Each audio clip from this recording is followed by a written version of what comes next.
Jadi gini guys ya. Pertama nih posisinya diposisikan dulu ya kan. Ini kan mesin netral nih ya.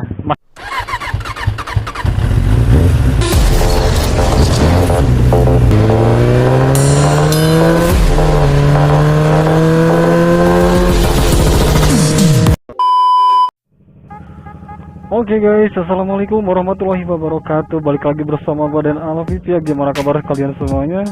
Aduh, gua udah berapa hari ini gua baru sempet ngonten lagi nih ya. Jadi pada sore kali ini gua mau nyoride atau jalan-jalan sore lagi ya guys ya, sambil menjelaskan gitu ya. Sambil menjelaskan gimana setiap kebiasaan gua sebelum mengemudi motor ataupun berkendara ya. Jadi di sini gua mau sedikit menjelaskan lah ya.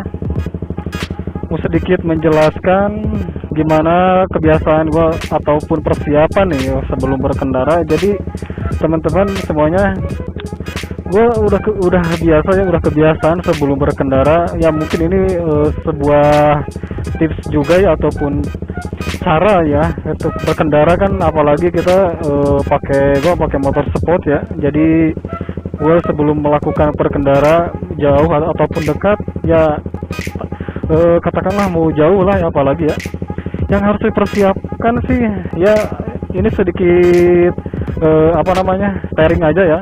Jadi sebelum gue melakukan perjalanan, gue seperti biasa selalu melakukan pemanasan terlebih dahulu ya, sedikit mungkin beberapa menit lah gitu ya.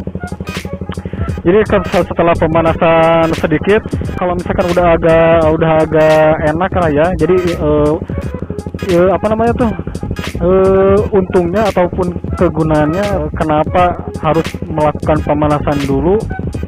Jadi untuk kita ibaratkan peregangan ya, agar kita itu pinggang ataupun tangan kita itu kan lebih sesuai lah gitu kan.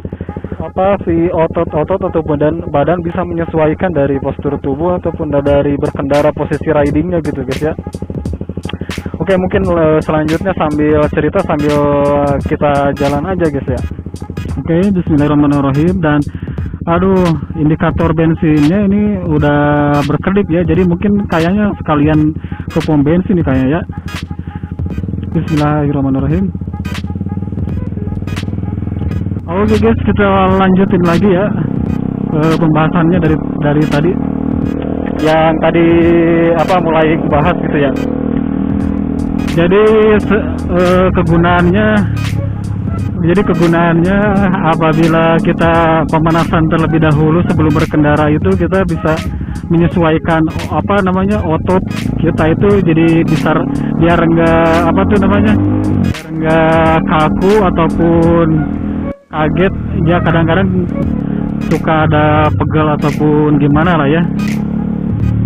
Dan habis itu mungkin penjelasannya ada yang sedikit mau dijelasin ya sebelumnya. Jadi kalau bagi yang belum tahu nih ya, motor sport ataupun motor kopling ya, ada beberapa cara yang mungkin yang harus kita pelajari ya. Dari yang pertama mungkin kita udah pastilah dari perawatan itu. Kalau sebetulnya semua jenis motor juga ya, perawatannya juga mesti diperhatikan guys ya, apalagi motor-motor kayak gini lah gitu ya.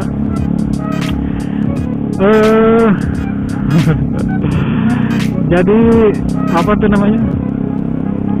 yang pertama itu kalau dari segi perawatan harus diperhatikan juga ya, dari segi kesiapan mental ataupun fisiknya gitu ya. Jadi di sini ada beberapa cara ya. Jadi yang pertama kita pikirkan dulu ataupun sesuaikan dulu ya. Dari seumpamanya nih, kalau misalkan ada yang bertanya juga yang kemarin ya, adik-adik gitu ya, gimana sih cara belajar kopling kayak gitu ya. Ada juga yang lain, ada yang bertanya lainnya juga. Jadi ada yang bertanya gimana caranya ya. Jadi sebetulnya sih secara teori memang kalau misalkan agak sedikit bingung, wajar lah ya. karena memang harus sambil praktek juga sih kalau menurut gua kalau belajar berkendara ini, terutama dari motor kopling kayak gini ya. Yang pertama kita sesuaikan aja dulu ya, dari pertama itu sebetulnya kalau dari postur tubuh itu nggak masalah ya, asalkan kita memang sanggup gitu kan mengendalikannya gitu ya. Sebetulnya sih enteng-enteng aja ya kalau motor apapun itu motornya. Contohnya ini motor sport kan ya, dimana koplingnya pertama kita harus sesuaikan dulu tangan sama posisi setangnya ya, ataupun berkendaranya dia. Jadi dari gasnya itu sebetulnya sama kopling itu contohnya seperti ini ya, kita gas tipis-tipis terus dia koplingnya lepas sedikit-sedikit ya, berbarengan gitu ya sama melepasnya ini nih ya si gas, lalu ini dia koplingnya bareng gitu ya, jadi sedikit-sedikit aja dulu ya. Kalau misalkan udah pernah nyobain motor bebek yang tanpa kopling itu sebetulnya nggak bakalan lama guys ya, nggak bakalan lama nih teman-teman semuanya belajarnya gitu. Jadi cuman tinggal menyesuaikan ininya aja, koplingnya guys. Tinggal menyesuaikan koplingnya aja, kita tangan kita ya dari pertama buka gas sampai buka kopling itu kayak berbarengan gitu. Jadi dia kalau gas kan ditariknya ke belakang gitu ya, kalau kopling dia lepasnya ya ke depan. Jadi antara narik sama melepas itu agak sedikit ya barengan lah gitu ya. Nanti juga tahu lah gitu letak posisi gimana enaknya gitu ya. Nanti juga bisa dirasain sama teman-teman semuanya ya gitu ya. Dan juga untuk motor, khusus untuk motor CBR ini dia punya perpindahan percepatan ya ataupun gigi itu, giginya itu ya sebanyak apa namanya 6 percepatan ya. Jadi dia ke depan 1, yang 5 lagi ke belakang gitu ya. Karena ini memang ini underbound ya sistemnya, jadi dia pengeremannya underbound di sini ya. Jadi yang pertama diinjak guys ya. Yang pertama diinjak dulu ya ini. Terus yang 2, 3, 4 sama apa maksudnya 1 diinjak, yang 2, 3, 4, 5 sama 6-nya dia dicongkel gitu ya. Kalau khusus buat ini ya, buat motor sport CBR sebetulnya sih CBR, R15, GSX ataupun yang apa kayak motor Ninja sama aja sih. Caranya seperti itu guys ya. Dan si CBR ini punya kapasitas bensin kalau nggak salah 14 liter, berapa gitu ya. Lebih banyak ataupun lebih besar daripada generasi yang terbarunya itu ataupun Pastelite guys ya. Kalau ini kan katakanlah yang OLD lah ya, yang 2015, dan ada lagi yang Pastelite-nya gitu, yang di atasnya gitu, yang terbarunya gitu ya.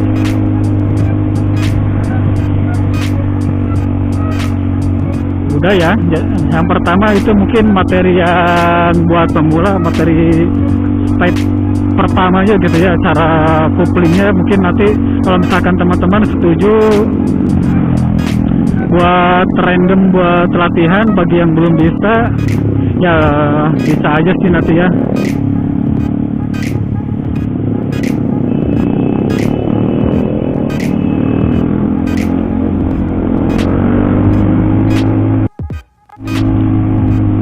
Ini gua sambil jalan-jalan sore ya guys, ini masih seputaran Indian ya. Kalau teman-teman nggak tahu, sangat ramai ya. Untungnya ini hari ini nggak hujan guys ya, cerah banget. Kalau kemarin-kemarin ini agak telat bikin video, nggak upload ini karena kemarin hujan terus ya kan. Teman-teman juga pada tahu ya, kemarin hujan terus ya sore, makanya ini cerah gitu. Jadi gua manfaatin kesempatannya ini ya, meskipun memang agak sedikit ya agak ada kesibukan, tapi ya gue mau nyempetin cuma berapa menit, nanti gampang lah ya. Gue apa ya, kayak punya utang aja gitu biasanya kalau misalkan belum ngupload beberapa hari, padahal baru 2 hari, tapi kayak apa namanya, kayak punya utang aja gitu guys. Gue coba jalan di sini aja deh biar agak tenang menjelasinnya ya. Kalau ke depan tadi kan teman-teman tahu sendiri lah ya, agak macet gitu, guys. Jadi gue putusin untuk jalan ke sini aja deh. Gak tahu nih, pokoknya ini motor 150 cc ya. Jadi kalau yang kemarin itu 1000 cc itu maksudnya itu yang moge KW itu, maksudnya moge KW itu bukan moge real asli moge anjir. Kalau moge kan 600 cc ke atas, 300 cc ke atas lah kayak gitu ya. Jadi dia posisi ridingnya ini masih apriok ya, jadi di atas. Kalau andriok yang seperti yang video kemarin gua jelasin itu agak ke bawah, di setangnya di bawah sini ya, agak nunduk berapa derajat lah kayak gitu ya.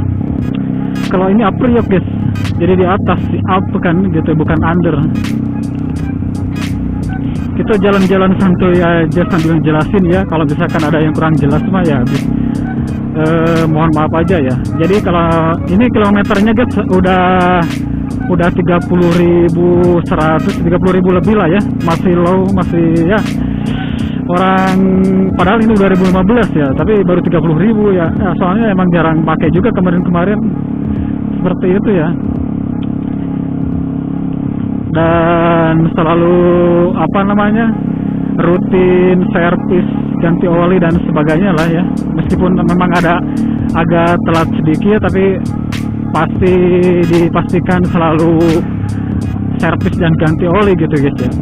Sebetulnya sih ya enak, gampang juga sih ya. Kalau misalkan apalagi udah bisa udah bisa motor yang bebek ataupun yang motor sebelumnya lah gitu. Kalau misalkan belum sama sekali belum bisa naik motor, mengemudi motor susah sih langsung ya. Kalau tapi kalau gue sih langsung kena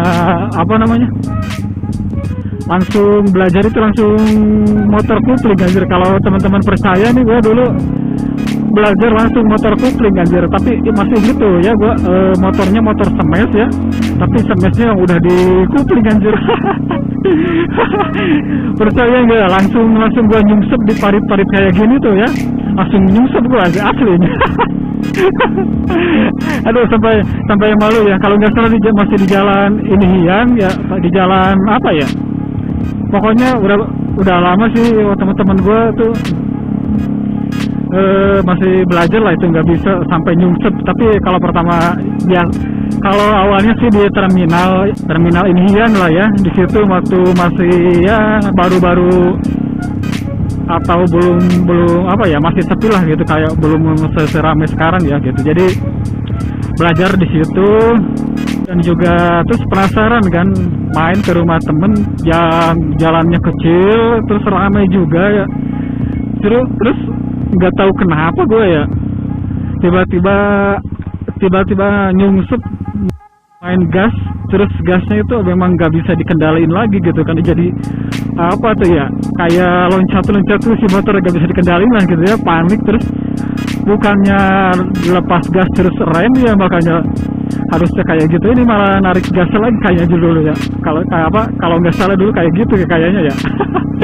Soalnya anjir, aduh, ibarat apa ya, kayak kerbau ngamuk kayak gitu ya, kalau loncat anjir.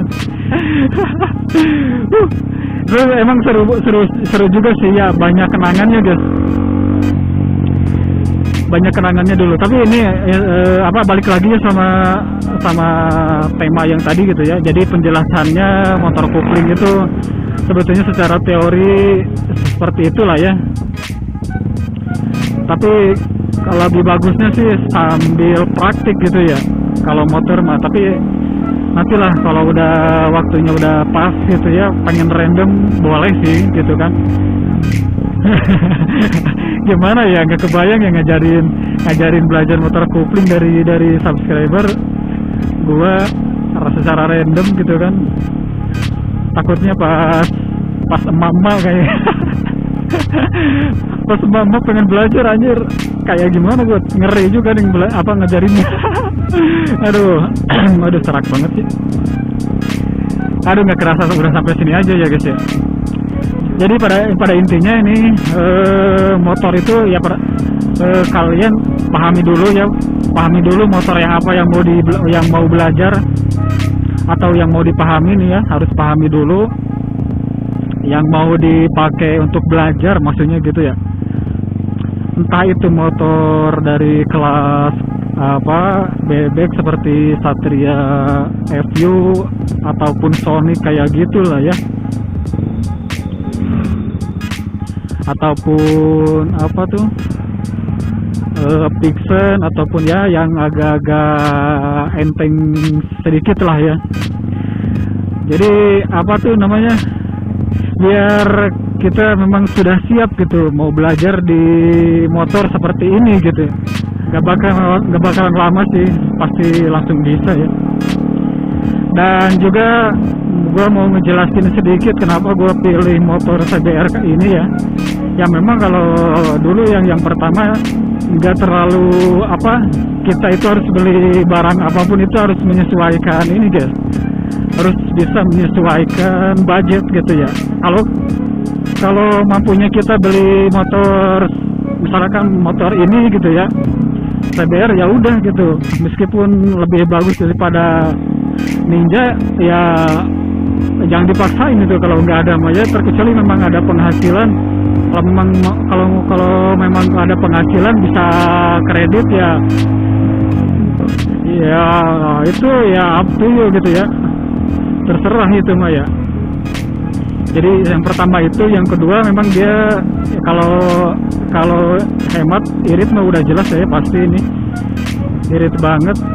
Habis itu ya dari segi modelnya dia nggak kalah sama model Moge kayak gitulah ya, keren lah gitu ya. Gimana balik lagi kepada diri kita sendiri sih, maksudnya sukanya motor apa ya itu ya terserah gitu ya.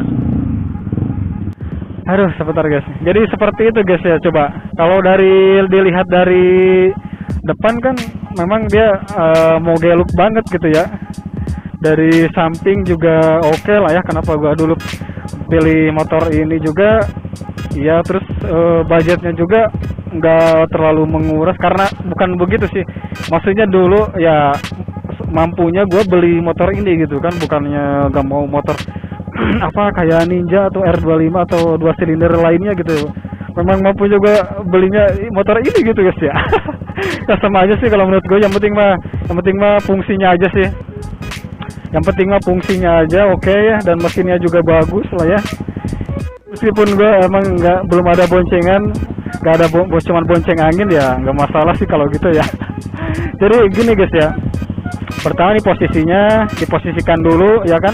Ini kan mesin netral nih ya, mesin netral dan standar jangan lupa ya. Habis itu kita posisikan dulu tangan ya, sesuaikan dulu. Kalau misalkan udah enak nih posisi badan kita, udah ya kan. Ini jadi masuk gigi itu diinjak dulu guys. Ini guys ya. Terus si kupling ini ditengkep ya, atau dia ditengkep. Gas jangan dulu digas ya, tapi standby ya. Si tangan ini standby juga digas ya. Udah ditengkep kayak gini. Terus ini si gas pertama 1 ya diinjak. Nanti kalau misalnya udah 2, 3, 4, 5 sampai 6 itu dicongkel kayak gini guys. Ini udah masuk gigi nih ya. Nah, dari indikatornya ini udah hilang ya, N-nya dia nandakan dia masuk gigi ya kalau udah indikator N ataupun netralnya nih ya. Terus jangan lupa kalau misalkan mau belok kita langsung jangan lupa nyalain sennya guys. Oke, bismillahirrahmanirrahim. Nah, sebentar ya. Dia gas sedikit sih kayak gini nih ya. Nah, ini lepas sedikit. Nah, kayak gitu ya. Nah, jangan langsung lepas kayak gini, nanti loncat guys. Gas sedikit, dia mulai sesuaikan aja nanti kan. pelan-pelan dibuka gitu. Nah, nanti juga maju sendiri. Nah, kayak gitu ya. Gampang sih sebetulnya ya. Tinggal nyesuaiin tangannya aja, guys.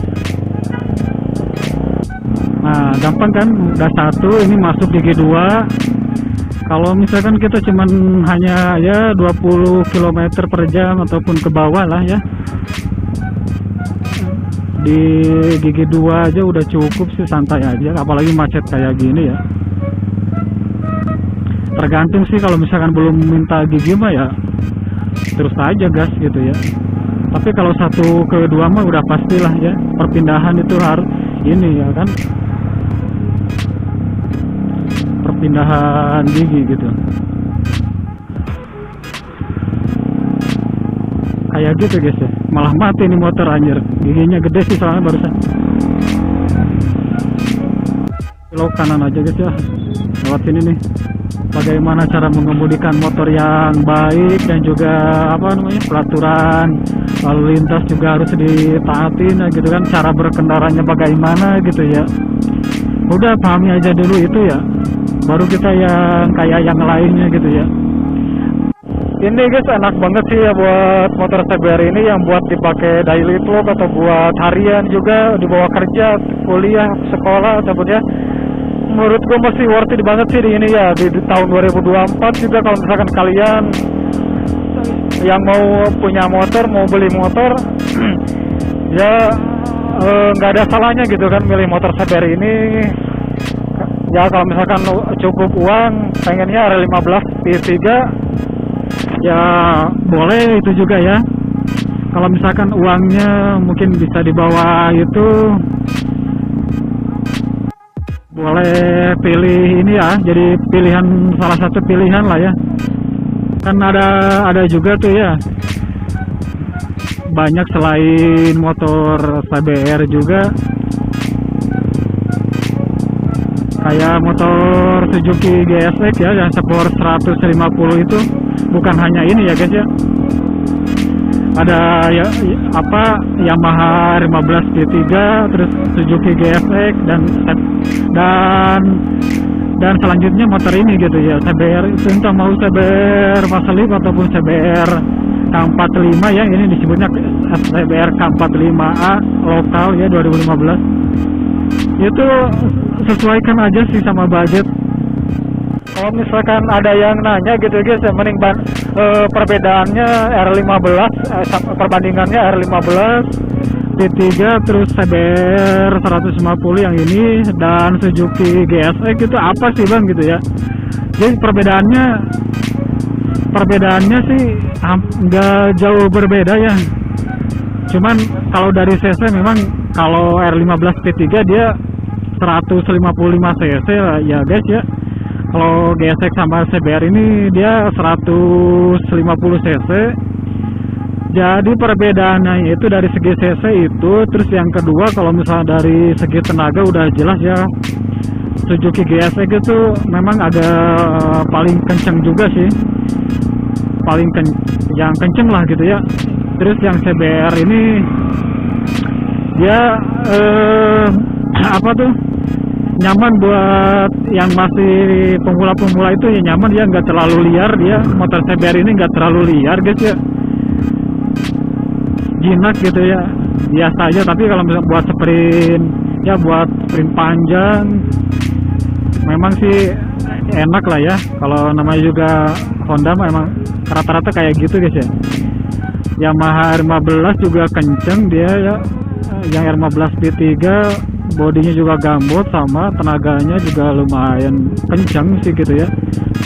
Dan ada teknologi PPA-nya juga gitu ya, PPA gitu ya, ada tulisannya PPA. Ya mungkin itu sih perbedaannya ya. Jadi kalau misalkan teman-teman mau yang dari segi apa nih,